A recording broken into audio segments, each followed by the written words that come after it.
Hello guys, most welcome to my YouTube channel being educated. हम किसान आंदोलन के बारे में पढ़ रहे थे, जिसमें हमने बिजोलिया के किसान आंदोलन या जो नीमू चाणा था या इसके अलावा जो मेव किसान आंदोलन था उसके बारे में पढ़ चुके हैं। आज हम देख रहे हैं बेगू किसान आंदोलन। तो बेसिकली इसमें क्या हुआ था, क्या टाइम लाइनिंग थी, उस समय बेगू के ठिकानेदार कौन थे और मेवाड़ पर उस समय किसका शासन था, और जितने भी फैक्ट्स थे वो इसमें हमने कवर किए। तो स्टार्ट करते हैं। बेगू के ठिकानेदार थे उस समय अनूप सिंह। बेगू ठिकानेदार अनूप सिंह। मेवाड़ के उस समय तत्कालीन शासक थे महाराणा फतेह सिंह जी। तो उस समय क्या समस्याएं थी जिसकी वजह से बेगू के किसानों को यह आंदोलन छेड़ना पड़ा? तो इसके कारण वही थे जो हमने बिजोलिया में भी देखे थे। वो कारण थे अप्रत्यक्ष रूप से या अव्यवहारिक रूप से जो लाग बाग लगा रखे थे, जो टैक्स लगा रखे थे, वो इनकी समस्याएं थी, जो थी तकरीबन 50 से ऊपर।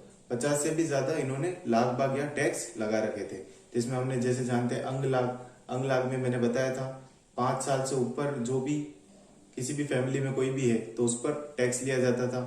चूड़ा लाग में ऐसा होता था, जो भी ठिकानेदार की ठकुराइन होती थी या जो उनकी वाइफ होती थी, अगर वो कोई चूड़ा पहनती है तो उसका जो पैसा होता था वो जो होता ग्रामीणों से लिया जाता था। घोड़ा लाग में जो भी कुंवर होता था या जो ठिकानेदार का पुत्र होता था, उसको यदि जब घोड़ा चलाना सीखता है, उसके लिए जब घोड़ा खरीदा जाता है तो उस घोड़े का जो पैसा होता है वो भी ग्रामीणों से लिया जाता था। बेट बेगार में जो किसान होते थे या उनको मजदूर के रूप में काम में लिया जाता था, अगर कोई भी महल निर्माण करवाना है या सार्वजनिक निर्माण करवाना है, लेकिन उसके उनको कोई पगार या पेंशन नहीं दी जाती थी। कूटा में हमने देखा ही था, जो भी खड़ी फसल होती थी उस पर 50% या उससे भी ज्यादा टैक्स लगा दिया जाता था। फिर उससे फर्क नहीं पड़ता, चाहे वहां पर ड्रॉट आ जाए या कोई भी प्राकृतिक आपदा आ जाए जिससे वो फसल नष्ट हो जाए, खराब हो जाए, लेकिन जितना पहले ही टैक्स लगा दिया जाता था, लगभग 50% से ज्यादा, वो उतनी फसल किसानों को जो होती थी वो देनी होती थी। तो अब इसमें देख लेते हैं क्या क्या इवेंट्स हुए थे इस किसान आंदोलन में।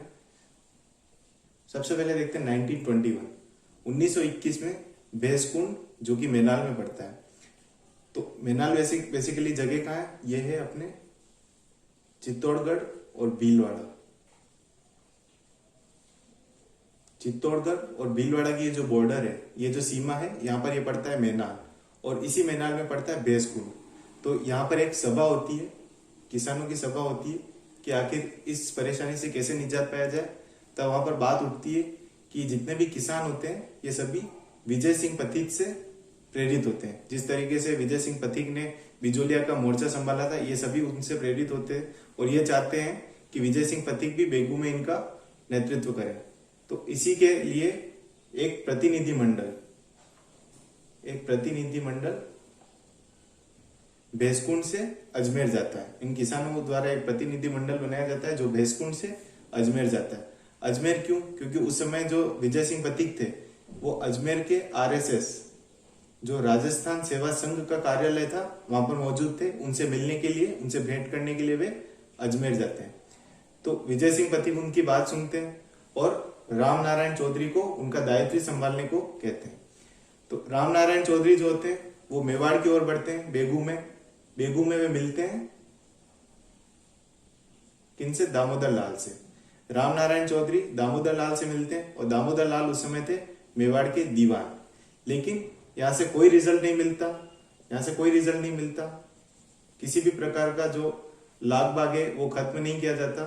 तो इसी से परेशान होकर जो होते राम नारायण कहते हैं अब कोई भी किसान लगान नहीं देगा और जितने भी सरकारी कार्यालय हैं इनका बहिष्कार किया जाएगा।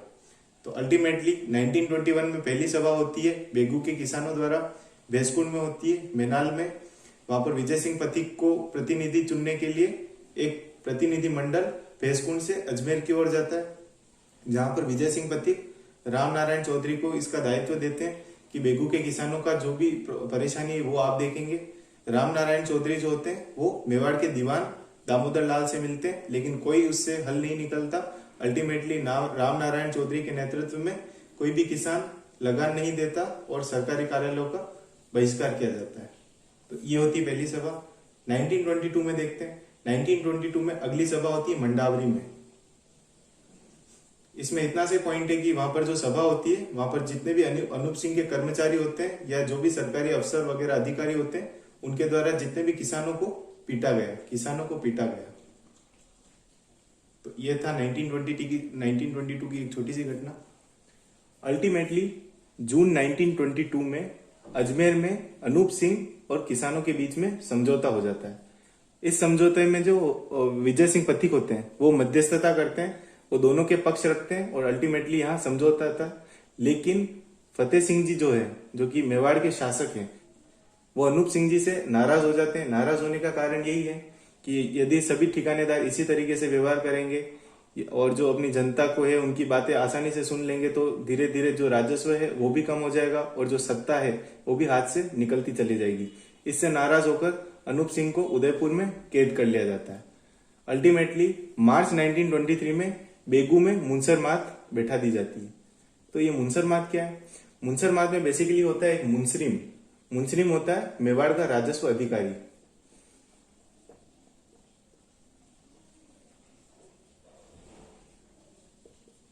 मेवाड़ का राजस्व अधिकारी होता है, जो भी राजस्व होता है वो मुंसरिम संभालता है, जो भी प्रशासन में देखरेख करनी होती है वो भी मुंसरिम संभालता है। तो ये जो व्यवस्था है, इस व्यवस्था को मुंसरमात कहते हैं, जो बेगू में लागू कर दी गई।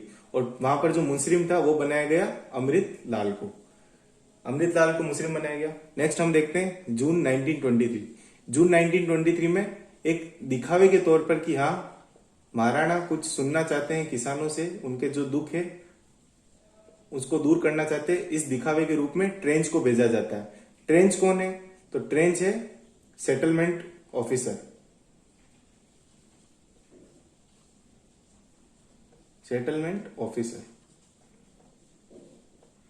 जो भी राजस्व वगैरह होता है वो ट्रेंच द्वारा देखा जाता है, उनको भेजा जाता है। तो ट्रेंच के द्वारा किसानों के सामने बात रखी जाती है कि बाहर के किसी भी व्यक्ति का या किसी भी संस्था का अंदर हस्तक्षेप नहीं होगा। तो इसका अल्टीमेटली मतलब यही हो गया कि विजय सिंह पथिक का कोई इसमें जो है हस्तक्षेप नहीं होगा, यानी आरएसएस यानी राजस्थान सेवा संघ का कोई हस्तक्षेप नहीं होगा। जिसका प्रतिनिधित्व चाहते थे कौन? किसान। अगर उनका ही हस्तक्षेप नहीं होगा तो इस किसान आंदोलन को आगे कैसे बढ़ाया जाएगा? इसलिए किसानों ने उनकी बात नहीं मानी। फिर देखते हैं 13 जुलाई 1923। 13 जुलाई 1923 में किसान सभी जो होते हैं एक और सभा करते हैं इस परेशानी से निजात पाने के लिए। वो सभा करते हैं गोविंदपुरा, जो कि चित्तौड़ में है। गोविंदपुरा में ही बेगू स्थित है। तो ये सभा होती है बेगू में। कब? 13 जुलाई 1923 में। यहां पर इस सभा से परेशान होकर ट्रेंच ने गोलियां बरसाई, जिसमें सैकड़ों लोगों की मौत हो गई, सैकड़ों लोग घायल हो गए, महिला बच्चों को पीटा गया। और इसमें दो नाम है इंपॉर्टेंट, रूपा जी और कृपा जी। रूपा जी और कृपा जी दोनों पंचीड़ा गीत गाते हुए शहीद हो गए। हम जानते हैं पंचीड़ा गीत किसने लिखा था? पिछले मैंने विजोलिया वाले वीडियो में बताया था, पंचीड़ा गीत जो है वो माणिक्य लाल वर्मा द्वारा लिखा गया, जिसे गाते हुए रूपा जी और कृपा जी दो कृषक थे, उनकी मृत्यु हो जाती है, वे शहीद हो जाते हैं।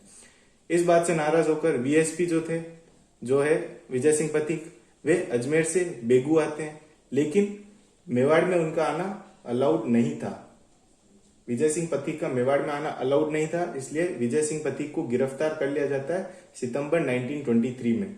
और लगभग 1923 से 1927 तक विजय सिंह पथिक अपना समय जेल में गुजारते हैं। अब इस बात को सही ठहराने के लिए महाराणा फतेह सिंह जी ने क्या सफाई दी? उन्होंने पहली बात कहा, ये जो किसान आंदोलन है ये बोल्शेविक है, यानी इसे बोल्शेविक की संज्ञा दी गई। बोल्शेविक क्या है? तो ये एक रशियन संस्था है,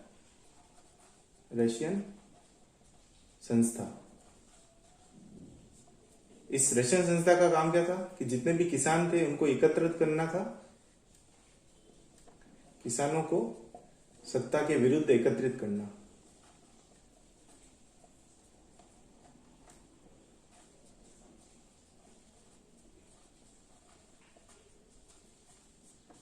इसीलिए महाराणा फतेह सिंह ने जो किसान आंदोलन है उसको बोल्शेविक की संज्ञा दी, क्योंकि ये सभी भी किसान जो है सत्ता के विरुद्ध एकत्रित हो रहे थे। इसके अलावा इन्होंने अपनी बात सही ठहराने के लिए ये कहा कि जो ट्रेंच था वो राजस्व वसूलने गया था, लेकिन ग्रामीणों ने राजस्व देने के बजाय लाठियां बरसा दी। इसीलिए रेस्पॉन्स में ट्रेन्स को गोलीबारी करनी पड़ी। इस तरीके से महाराणा फतेह सिंह ने अपनी बात को सही ठहराया।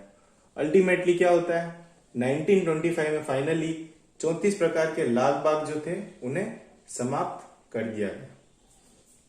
34 प्रकार के लाग बाग समाप्त करने के बाद कुछ हद तक किसानों को रिलीफ मिला और अल्टीमेटली बेगू किसान आंदोलन समाप्त हो गया। तो ये कब से कब तक चला, 1921 से, और ये जो हुआ था गोलीकांड ये हुआ था 1923 में। 1921 से 1923 तक ये बेगू किसान आंदोलन चला और 1925 में 34 प्रकार के लाग बाग समाप्त कर दिए गए। आई होप आप सभी को ये बेगू किसान आंदोलन समझ में आ गया होगा। Thank you for watching this video.